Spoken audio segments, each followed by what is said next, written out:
Imagine a modern, highly industrialized nation of like nearly 90 million people.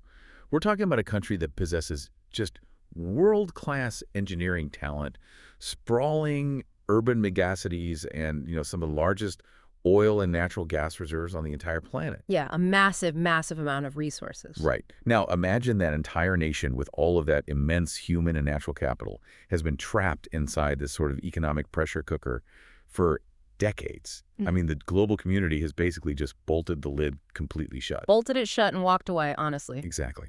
So today, we're inviting you on a deeply ambitious intellectual journey to explore a really highly specific, totally provocative thought experiment, which is basically what physically happens to the global economy if that pressure cooker suddenly just explodes. And it's a scenario that completely breaks all the normal models of economic forecasting.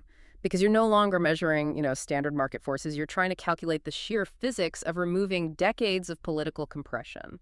And that is exactly what we're unpacking today. We have this fascinating piece of futurecasting right in front of us. It's a blog post published on a site called Barack Face. Right, which is an interesting name in itself. Yeah, written by an author who actually identifies as Barack Obama's first full-time volunteer in New York City.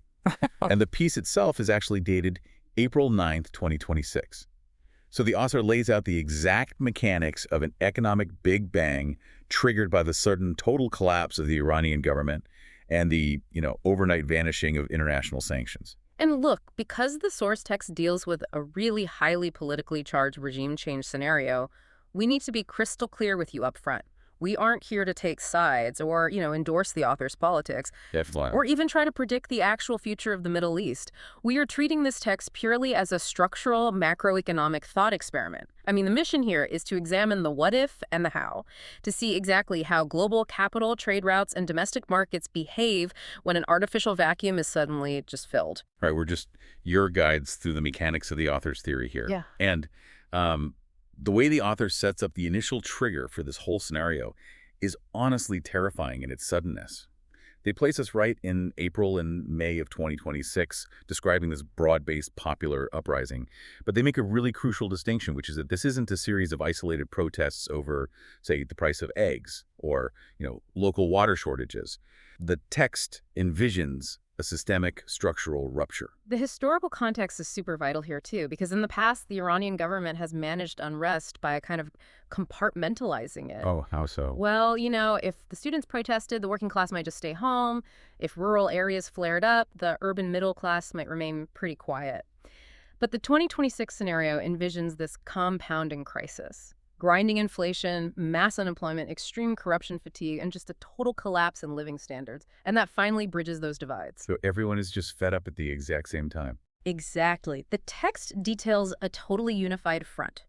You've got teachers, factory workers, bazaar merchants, students, oil sector laborers, and even disillusioned segments of the clerical class. And they all adopt this one non-negotiable demand, which is simply that the entire system has to go. Yeah, and when you unite the bazaar merchants who basically control the traditional domestic supply chains, right? Right. When you unite them with the oil workers who physically control the state's actual revenue stream, you aren't fighting a fringe political faction anymore. You're fighting the country's actual economic engine. And my initial thought when reading this was about the security forces. Because historically, authoritarian regimes survive because they have a core group of heavily armed loyalists who are willing to use just overwhelming force. Sure. But the author argues that under this specific pressure, the coercive backbone completely fractures. Yeah, and that fracturing is really the linchpin of the whole thought experiment. The text outlines the splintering of the Islamic Revolutionary Guard Corps, or the IRGC, the defection of the Basij paramilitary units, and the regular military basically just declaring total neutrality. But, to understand why this happens in this scenario, we have to look at what the IRGC actually is, because it is not just a military organization. Right. It's a corporate conglomerate. A massive one. I mean, a truly massive one. The IRGC controls this vast shadow economy. They own major construction firms, telecommunications networks, medical supply chains, and they basically control the smuggling routes that bypass the sanctions. Wow. So when the author describes the IRGC splintering, we shouldn't just picture, like, soldiers putting down their rifles. We should picture a colossal corporate bankruptcy. Oh, that makes so much sense. Right. When the economic misery reaches this tipping point where those smuggling routes and domestic monopolies just can't generate enough cash to pay the patronage networks, the loyalty evaporates. The employees of that conglomerate basically just abandon ship. It really makes me think of, like, a structural collapse in engineering. You have this massive concrete building, right? And over the years, the rebar rusts, the concrete cracks, and that's the slow economic decay. Yeah, good analogy. But the building stays standing because a few massive load-bearing pillars are holding it up. The security apparatus is those pillars. And the author is suggesting that when those specific pillars fail, the roof doesn't slowly sag over the course of a year. The entire structure just pancakes into dust in a matter of weeks. It's basically instantaneous. And the author actually uses the phrase, a dam giving way, because a slow decay allows a sanctioned regime to adapt, right? To find new black market buyers or to shuffle its internal budgets around. But a catastrophic structural failure creates this immediate, incredibly chaotic vacuum. But wait, revolutions usually leave a terrifying void. Yeah. I mean, if you look at the historical record, when a regime pancakes like that, you don't get an immediate economic renaissance. No, definitely not. You get warlords. You get factions fighting over the rubble, settling decades-old scores.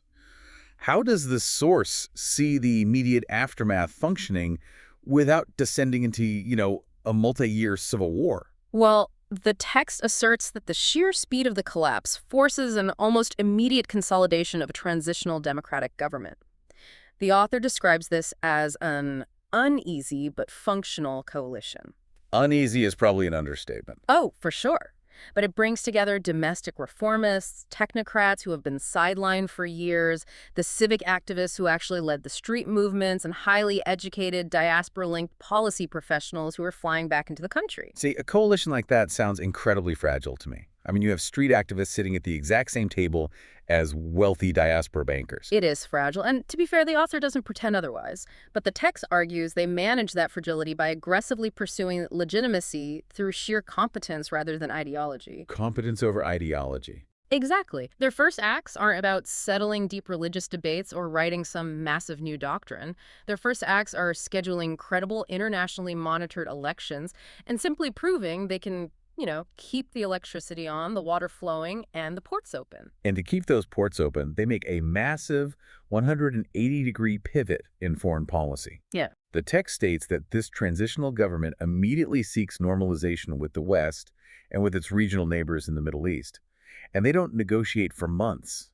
They bring monumental concessions to the table on day one. Yeah, the concessions detailed in the scenario are absolute. The new government agrees to the verifiable dismantlement of all nuclear weapons-related activities. They invite the International Atomic Energy Agency, the IAEA, to establish full unrestricted oversight. They agree to strict caps on ballistic missile development. And crucially for the regional dynamics, they completely and immediately defund all regional proxy militia networks. Wow. The entire foreign policy apparatus is basically re-engineered around global trade instead of geopolitical confrontation. So they essentially hand the West the exact checklist it has been demanding for, 20 years? Yeah, pretty much. So how does the international community, specifically the U.S. and Europe, respond in this 2026 timeline? They respond with total, immediate, and comprehensive sanctions relief. And the text really emphasizes that this is not a phased approach. It's not this cautious ladder where the U.S. Removes a banking sanction this month, waits to see if Iran behaves, and then removes a shipping sanction 6 months later. It is a wholesale dismantling of the embargo architecture. The phrase the author uses here that really caught my eye is the removal of snapback anxiety. Yes. Because if we look at how global corporate investment actually works, that concept is everything. It truly is the defining variable for foreign direct investment, or FDI. Let's look at the mechanics of risk modeling for a multinational corporation. Say you are the CEO of a major European energy company, right? And you want to build a natural gas liquefaction plant. That is a $10 billion project with a 20-year horizon just to reach profitability. Right. Massive commitment. Massive. So if the political framework includes a snapback mechanism, meaning sanctions can instantly be reinstated if a political wind changes in Washington or Tehran, your risk compliance department will absolutely forbid the investment. Because Your $10 billion plant could suddenly become a stranded asset literally overnight. Precisely. Under a threat of snapback, a country might see an influx of short-term consumer goods. Companies willing to sell smartphones or cars because those are immediate cash transactions. Now, Exactly. But you will not see the deep foundational infrastructure capital required to actually rebuild an economy. So by providing total relief with no snapback mechanism, the West mathematically alters the risk-reward ratio. It signals to global capital that the market is permanently open. so taking a country from total isolation to full global integration overnight sounds incredibly jarring. I mean, it's like taking a patient who has been in a medically induced coma, unhooking the life support, dragging them out of bed, and just entering them in an Olympic marathon. It's a huge shock to the system. How does a starved economy even process that shock? Well, to answer that, we really have to deeply analyze the patient's physical condition the day before the life support was unhooked, right? Yeah. We need to look at the economic baseline of Iran in early 2026, just before the dam breaks. Okay, well, the source provides a very clear snapshot of that. According to IMF projections that are embedded in the thought experiment, Iran's nominal GDP right before the collapse is hovering around $350 to $400 billion, and the per capita income is roughly $4,000 to $4,500. And those numbers represent an economy operating under immense trauma. The text highlights a persistently brutal inflation rate, often surging past 40%. The national currency, the rial, is caught in this doom loop of devaluation, suffering repeated confidence shocks where citizens rush to convert their savings into gold, U.S. dollars, or real estate just to preserve whatever wealth they have left. But the paradox here that really blew my mind is their oil output.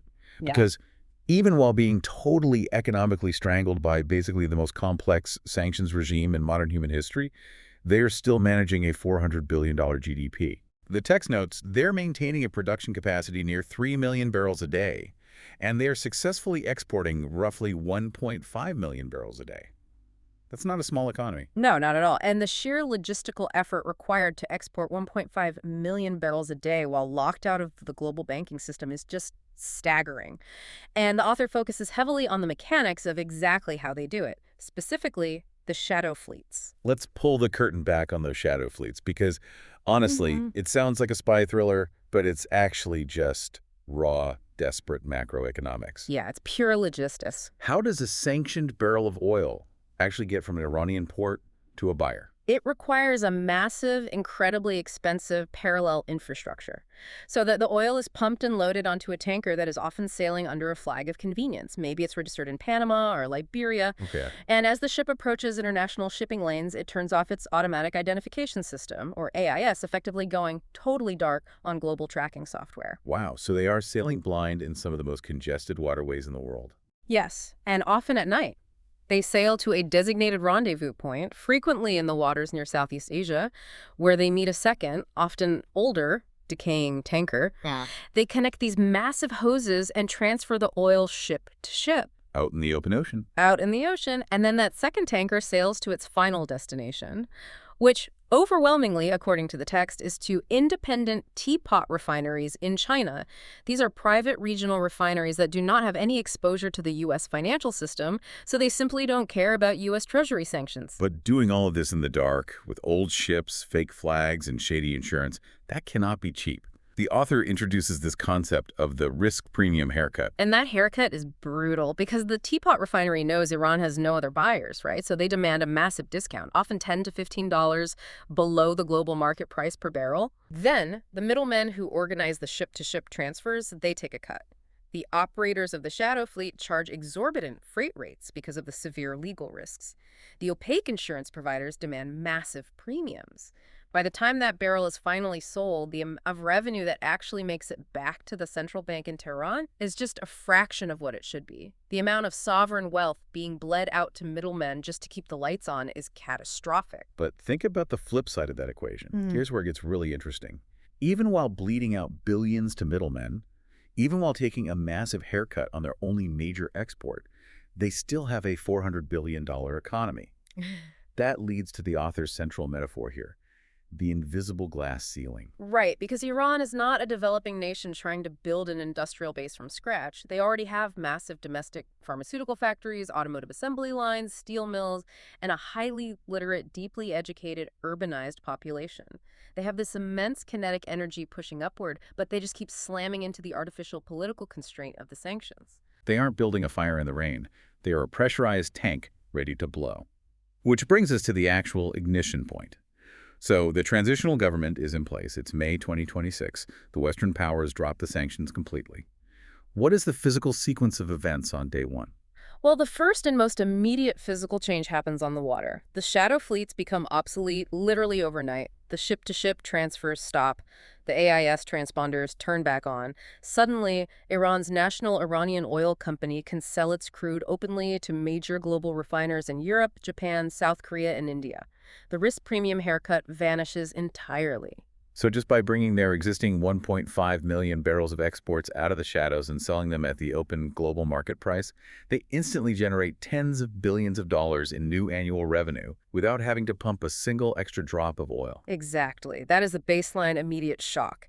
But the text argues they can scale production rapidly. The author posits that within 6 to 12 months, output could surge toward 4 million barrels per day. Okay, my immediate pushback to that timeline is the condition of their infrastructure. I mean, we just talked about how they've been operating under trauma. The pipes, the pumps, the terminal facilities, they've been starved of proper Western maintenance technology for decades. How can they possibly ramp up production by over 1 million barrels a day that fast? It's a fair question. And the text acknowledges the decay of the surface machinery. But it points out a crucial geological reality. The underlying geology of Iranian oil fields is elite. Elite geology. Yeah.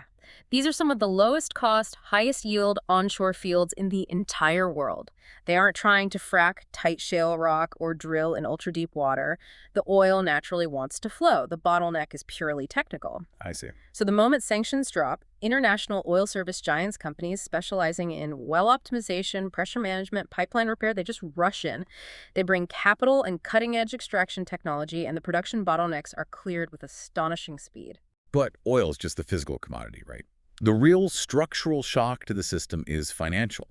The author highlights two massive events here: the reconnection to SWIFT and the sudden release of over $100 billion in frozen overseas assets. And we really need to dive deep into SWIFT because it is essentially the nervous system of modern trade. SWIFT is the Society for Worldwide Interbank Financial Telecommunication. It is the secure messaging protocol that banks use to tell each other to move money. If a manufacturer in Tehran wants to buy, say, precision machine parts from Germany, their bank uses SWIFT to send the payment instructions to Frankfurt. And when you are locked out of SWIFT, you are effectively excommunicated from the global economy. So how has Iranian business been functioning without it? The author describes it as devolving into a smuggler's bazaar. Wow. Everything relies on cash smuggling, complex barter arrangements, or using completely opaque networks of front companies in places like Dubai or Istanbul to manually transfer funds. It takes weeks to clear a simple invoice, and the transaction fees just eat up all the profit margins. So reconnecting to SWIFT is like, I don't know, flipping on the stadium lights. Suddenly, a business in Tehran can sign a contract with a supplier in Milan, and the payment clears securely in seconds at a fraction of a percent in fees. The friction of trade just drops to zero. It's like winter turning into summer in a single day. And that frictionless environment paves the way for the second massive financial shock, which is the repatriation of the frozen assets. We are talking about an estimated $100 billion in Iranian state funds that have been trapped in foreign banks, places like South Korea, Iraq, and European holding accounts, simply because of the SWIFT ban. And the author calls this one of the largest immediate economic stimulus packages in modern history. But, if I put on my central banking hat for a second, my first instinct is honestly panic. Why is that? Because if you suddenly flood a super fragile economy with $100 billion, doesn't that trigger, like, Weimar Republic-style hyperinflation? Here's us drowning the system in money. That is a brilliant point, and it requires us to really separate fiat currency printing from hard asset collateral. If the central bank of Iran simply printed $100 billion worth of paper rials out of thin air and handed it to citizens, yes, it would cause catastrophic hyperinflation. Right. But that is not what is happening here. This $100 billion is actual hard foreign currency. We're talking euros, yen, US dollars. So it acts as collateral. Exactly. Let's look at the macroeconomic mechanics of how that actually fixes the domestic inflation crisis. In the sanctioned environment, if an Iranian merchant needs to import medicine or car parts, they have to buy euros on the black market at Firdausi Square in Tehran. Because euros are so incredibly scarce, the black market exchange rate is astronomical. Which inflates the price of everything. Right. That astronomical rate gets baked into the final price of the medicine or the car part, and that's what's driving the 40% domestic inflation rate. But when the central bank suddenly regains access to $100 billion in hard currency, The central bank can suddenly step in and supply those euros directly to importers at a stable, vastly lower official rate. The black market for currency collapses overnight because there's simply no longer a scarcity of dollars or euros. and when the exchange rate drops, the cost of importing goods just plummets. Which means the price of food, machinery, and consumer goods on the shelves in Tehran crashes. Inflation doesn't rise, it is structurally crushed. Furthermore, the central bank can use those returning billions to aggressively pay down domestic government debt and rebuild its foreign currency reserves. That signals to the public that the rhetorical is finally a safe store of value. The psychological panic that drove the inflation doom loop evaporates. It is genuinely fascinating to trace the mechanics of that. The return of their own money acts as a massive anchor that stops the economic freefall. But, merely stopping the freefall isn't the same as an economic big bang. The author asserts that the true explosive growth won't actually come from the oil sector. The real transformation happens in the non-oil economy. Which surprises a lot of people, because we default to thinking of Middle Eastern economies as purely petrostates. You pump oil, you sell it, you buy imported luxuries. Right. But the text explicitly notes that decades of sanctions have forced Iran to develop a highly diversified, albeit incredibly inefficient, domestic industrial base. Once the oxygen of global capital flows into these sectors, the growth curve is violently steep. We're talking about heavy industries like steel manufacturing and petrochemical processing. We're talking about massive agricultural exports, essentially monopolizing the global market for high-end pistachios and saffron, automotive supply chains, pharmaceuticals, and a booming domestic tech and software services sector. Yeah, these private sector industries have spent 20 years surviving in the harshest business environment on Earth. They're incredibly resilient. The author argues that when you remove the friction of sanctions from companies that are already that hardened, they don't just expand linearly, they explode. To ground this in reality, the author actually compares this hypothetical 2026 scenario to a real historical event, right? The implementation of the Joint Comprehensive Plan of Action, the JCPOA, back in 2016. When that nuclear deal went into effect, Iran saw a massive economic rebound. I think they hit something like 12% GDP growth. But the author argues that the 2016 boom was incredibly fragile. It was fragile because the relief was incomplete and the political environment remained totally toxic. Under the JCPOA, many primary U.S. sanctions remained in place. The IRGC still controlled massive swaths of the economy. The global banking sector was still terrified of the snapback mechanism we discussed earlier. Right, the snapback anxiety. Exactly. So while Iran sold more oil, the deep transformative foreign direct investment never truly materialized. The structural foundation of the economy didn't change, it just got a temporary cash injection. So how does the author quantify the difference in this 2026 thought experiment? Right. 2016 was a match. What is this? The text essentially calls this scenario gasoline poured on a furnace. The author projects that in year one, following the collapse of the regime and total sanctions relief, the economy would see a mind-bending 12 to 18% GDP growth rate. Wait, 12 to 18%. For an economy of nearly 90 million people, that is just planetary scale wealth creation. Are these numbers actually realistic, or is it just math on paper? It is the mechanical result of a triple shock. You have the instant monetization of full oil capacity, the $100 billion central bank stimulus, and the total evaporation of psychological regime risk. When domestic businesses finally believe that the government isn't going to collapse their currency or isolate them from the world, they stop hoarding cash. Capital that was hiding in gold or real estate floods into productive ventures. Factories that were operating at 30% capacity because they couldn't import raw materials suddenly spin up to 3 shifts a day. And then the author introduces what seems like the ultimate accelerant, which is the diaspora. Oh, the global Iranian diaspora is an incredibly unique economic force. We are talking about millions of individuals spread across North America, Europe, and the UAE who possess staggering amounts of private capital, deep technical and financial expertise, and established global supply chain networks. The text describes the emotional and economic return of this diaspora as basically a tidal wave. They aren't just flying back to visit relatives in Shiraz. They are flying back to open venture capital funds, to build logistics companies, to sit on the boards of newly privatized tech firms. The sheer human capital influx is staggering. It makes me think of like the concept of brain drain running completely in reverse. Exactly. When you combine that diaspora expertise with an influx of $20 to $50 billion annually in foreign direct investment, the numbers become very realistic. The author grounds these wild initial growth figures by comparing the trajectory to post-isolation rebounds in places like post-Soviet Eastern Europe or the Doi Moi economic reforms in Vietnam in the late 1980s. Let's unpack that Vietnam comparison actually, because I think it reveals a whole lot about Iran's baseline. When Vietnam instituted the Doi Moi reforms and opened up to global markets, they experienced a massive, decades-long economic boom. But look at where Vietnam started. In 1986, Vietnam was largely an agrarian, war-devastated society trying to build an industrial base from the dirt up. Their growth curve required moving millions of people from rice paddies into low-wage textile factories over the course of decades. But the text emphasizes that Iran in 2026 is already industrialized. They already have the factories, the stock market, the universities producing hundreds of thousands of engineers a year. It sounds like taking a bonsai tree out of a tiny pot and planting it in a rainforest.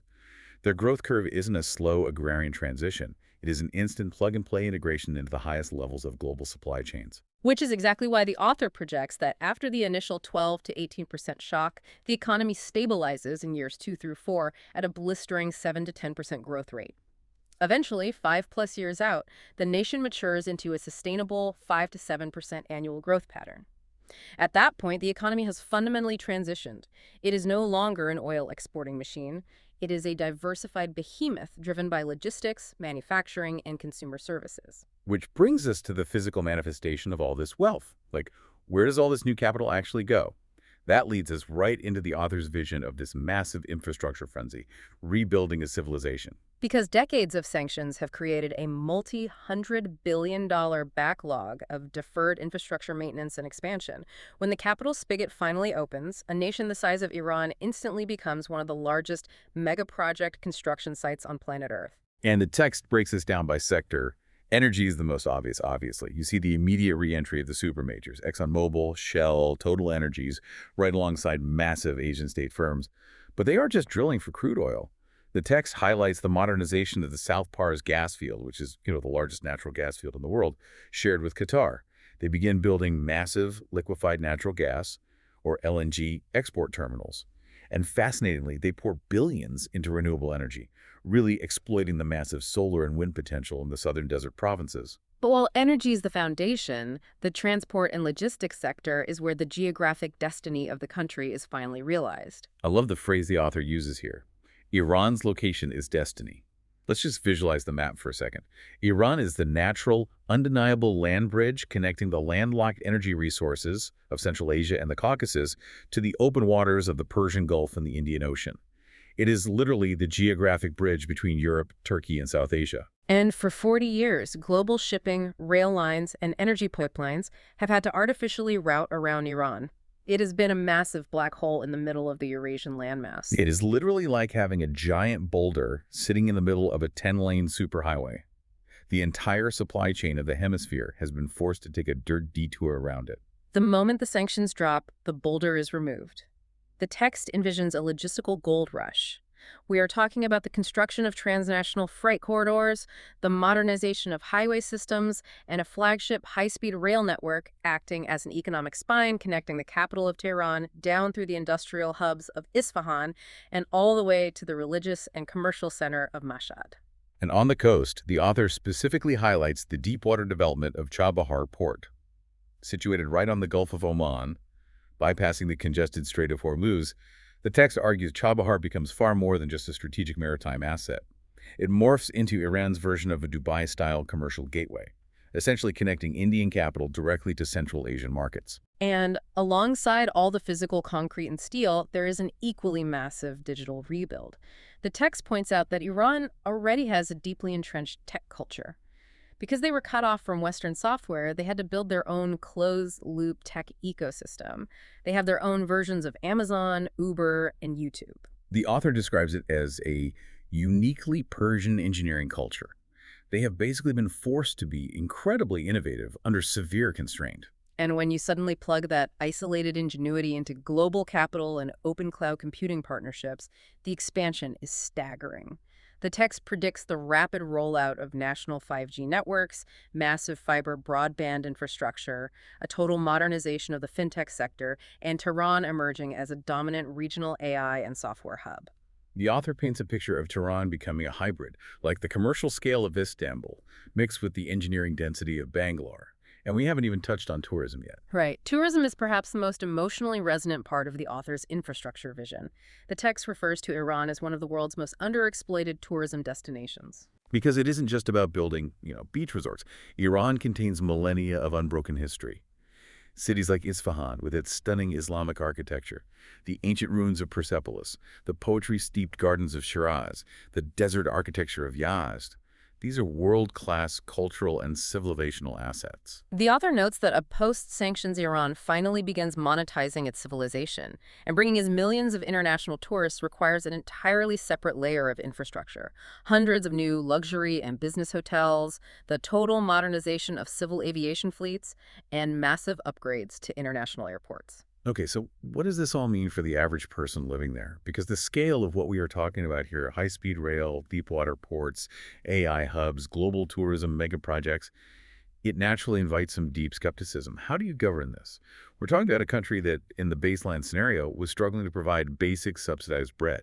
Isn't there a massive disconnect between this techno-utopian infrastructure frenzy and the administrative reality of a state that just experienced a revolution? To address that disconnect, the author introduces a really specific regional comparative model for us to analyze.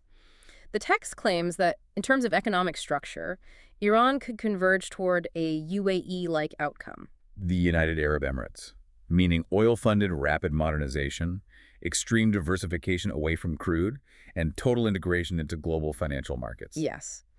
But the text is exceptionally careful to delineate the massive difference in scale here. The UAE model works because it is a small, hyper-managed elite city-state. You have a tiny native population and a highly centralized, absolute decision-making structure. It's relatively easy to steer a speedboat. Iran, however, is a supertanker. It is a civilizational society of nearly 90 million people. It has sprawling domestic agriculture, deep ethnic diversity, powerful provincial identities, and massive, complex urban centers. The analogy the author uses is brilliant. If the UAE is a perfectly engineered luxury skyscraper, Iran is an entire sprawling city being rebuilt from the sewers up. Right. And to rebuild a city of 90 million people, the author argues that the country will naturally undergo geographic economic splitting. Different regions will specialize to manage the sheer scale of the boom. Tehran, with its existing stock exchange and corporate headquarters, naturally evolves into the regional financial, commercial, and diplomatic hub. But the text points out a crucial reality about becoming a financial hub.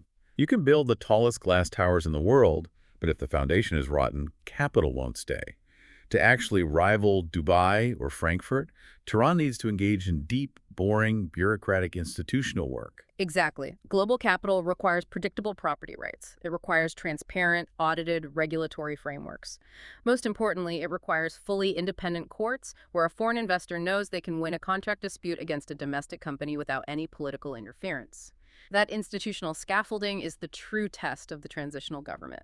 If they build it, the boom is sustainable. If they fail, the boom is just a temporary mirage. So imagine you're an international investor. Do you put your money in the established luxury skyscraper of Dubai, which is safe, heavily regulated, but perhaps maxed out on its growth potential? Or do you take the massive risk and pour your capital into the chaotic rebuilding city of Tehran, where the institutional concrete is still wet, but the potential returns are astronomical? It is the ultimate high-risk, high-reward frontier market.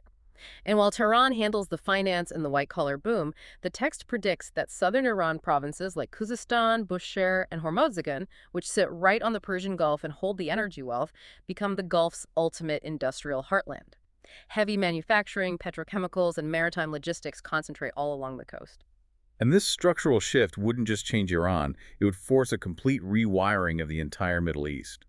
This leads right into the author's geopolitical projections. Yeah, the author argues that the most dramatic shift in the region wouldn't just be the flow of physical goods, it would be a profound psychological shift in the security posture of the Gulf states. Think about the defense budgets of Saudi Arabia and the UAE. For decades, their entire strategic posture has been defined by the threat of Iranian proxy warfare, missile strikes, and maritime harassment. The text states that if a democratic Iran verifiably dismantles its proxy networks and focuses entirely on trade, the neighboring states shift their posture from preparing for conflict to preparing for partnerships. We discussed the risk premium haircut on Iran's oil earlier, right? We also need to understand the massive regional risk premium that acts like a suffocating tax on the entire Middle East.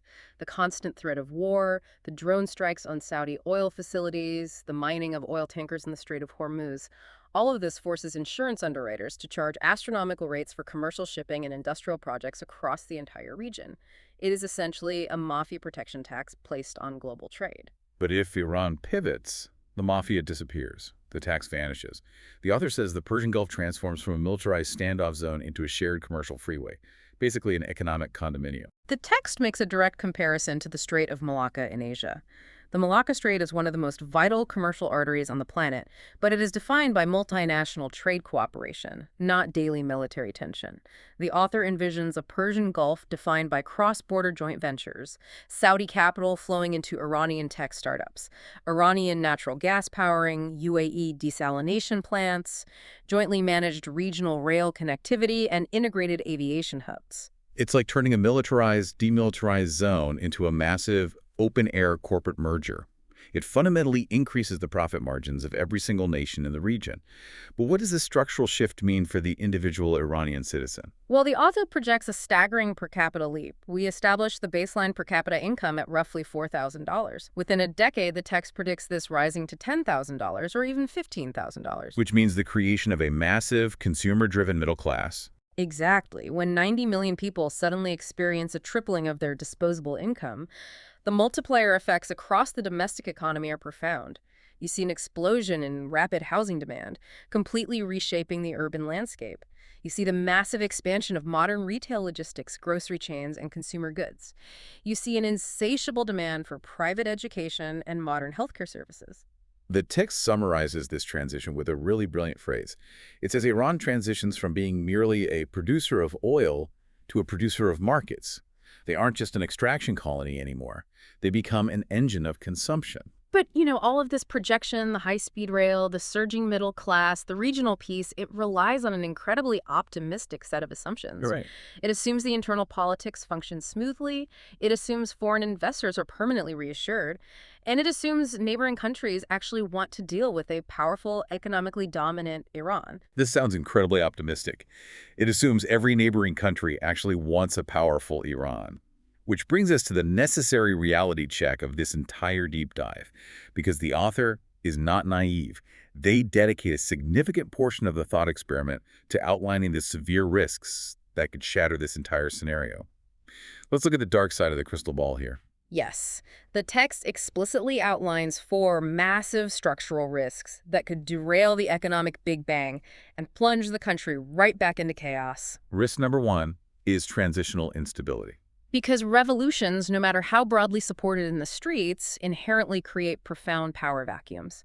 Even with the competent, technocratic, transitional government the author proposes, the underlying ideological battles just do not disappear. Competing factions will inevitably clash over the drafting of a new constitution, the role of secularism versus religion in public life, the rights of ethnic minorities, and really the fundamental identity of the new state. And if that happens? If that political instability bleeds into street violence or severe governmental gridlock, the economic boom is over before it even begins.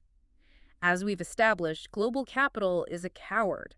It runs at the first sign of unpredictable violence. Right. Risk number 2 is perhaps the most structurally insidious, and it's the one that historically derails transitioning economies: corruption and oligarchy capture. The text reminds us that Iran's economy has long been dominated by semi-state monopolies and religious holding companies known as bonyads. And this is the exact trap that destroyed the democratic hopes of post-Soviet Russia. In the 1990s, when the Soviet Union collapsed, the state-owned assets were ostensibly privatized through a voucher system, but because the public was hungry and desperate, they sold their vouchers for pennies. Ah, I see where this is going. Right. A small group of ruthless, well-connected insiders bought up those vouchers, seized control of the natural resources, and became billionaires overnight, completely capturing the state machinery. And the author explicitly warns against this. They fear that without extremely aggressive, deeply independent anti-corruption institutions, the $100 billion stimulus and the new oil revenues simply won't trickle down. Instead, the old boneyards and IRGC monopolies will just be rebranded. The text calls them old networks wearing new suits.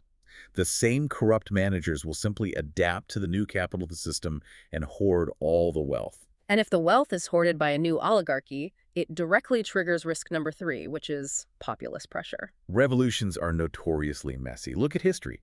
Isn't populist pressure the exact thing that derails structural economic reform almost every single time? It is. This is the emotional reality of revolutions. When a factory worker or a student risks their life, faces down bullets to overthrow a regime, they don't want to hear that a high-speed rail network will bring them prosperity in 10 years. They want tangible justice, they want a high-paying job, and they want cheaper bread immediately.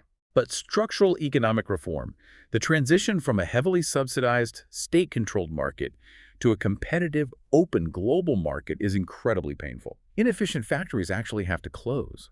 Artificial price subsidies on fuel and food often have to be lifted just to balance the budget.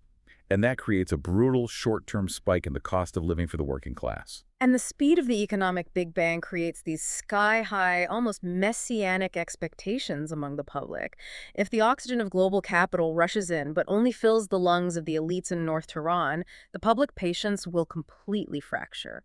The author warns that populist demagogues could easily harness that frustration to attack the technocratic government, paralyzing the exact reforms needed to sustain the growth. And finally, there is risk number 4, external sabotage. The assumption that the entire Middle East will happily embrace a booming democratic Iran is deeply flawed.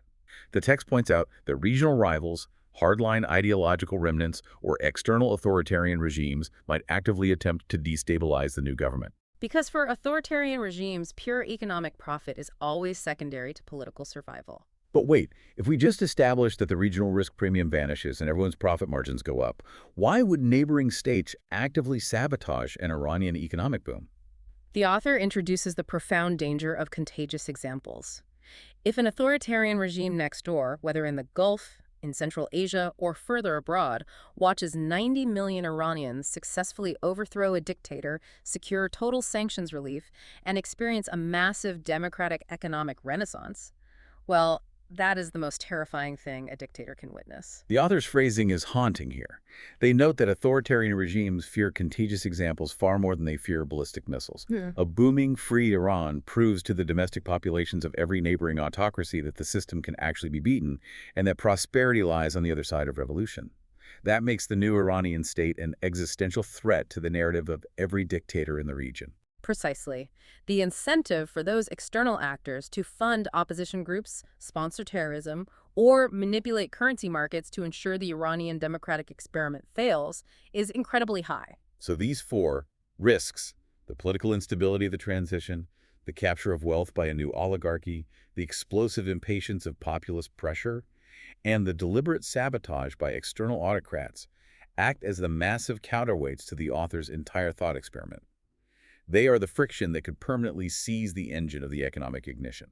Which brings us to the end of this incredibly dense, fascinating journey. Let's synthesize exactly what we've unpacked from this 2026 Barack Face post.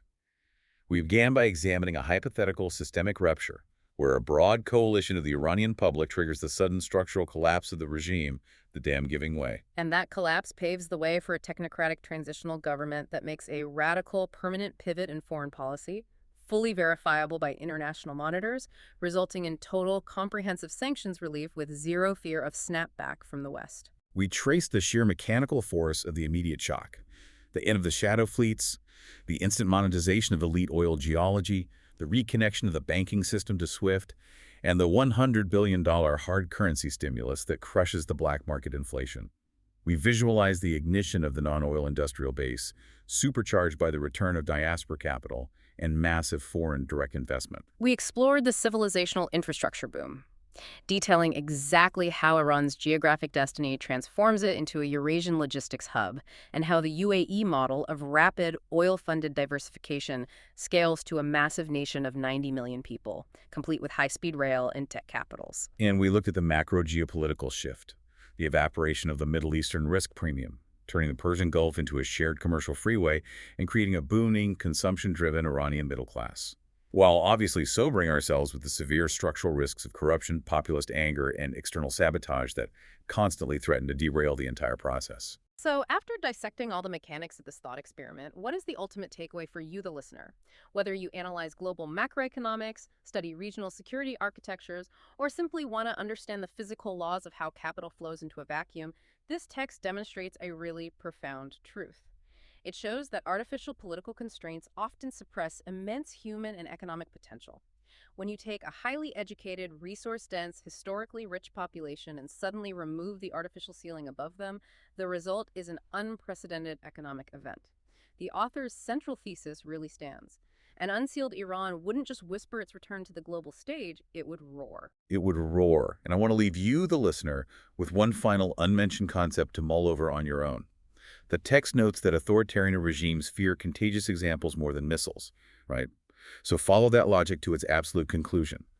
If this hypothetical economic Big Bang actually happened, and the risks were managed, double-digit growth took hold, and the infrastructure frenzy succeeded, how would global trade routes and the fundamental balance of world power fundamentally shift if the Middle East center of economic, cultural, and diplomatic gravity suddenly and permanently moved from the Arabian Peninsula to Tehran?